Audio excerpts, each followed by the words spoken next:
Mày đứng đây nhá, tao vào có việc tí. Ê cô, và ông kia nhảy với anh tí, anh cho tiền. Xin lỗi anh, em không vì tiền mà làm mất hình tượng đâu. Lên nhảy với anh cho 5 củ.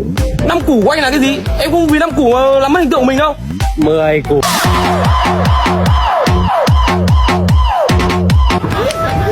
Làm gì đấy? Mọi người đang ăn như thế, nhảy mất hình tượng. Ơ, nhảy thì làm sao? Nhưng mày không thấy bao nhiêu người đang ăn thế này à? Nhảy mất hình tượng. Nhưng mà anh này anh bảo anh nhảy là anh cho tiền đấy. Anh ấy cho bao nhiêu tiền mà mày phải làm thế? À, Anh ấy cho 10 củ. có mỗi 10 củ. Mày thấy như thế có đáng không?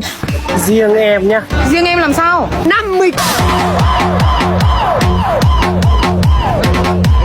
Trông kìa. Nhìn như mấy con lòng quăng. Chồng, mất mặt hết họ nhà trai. Đuổi hết xuống đi. Mấy em ơi, lên đây nhảy với anh, lên đây. Mất hình tượng, mất hình tượng. 100.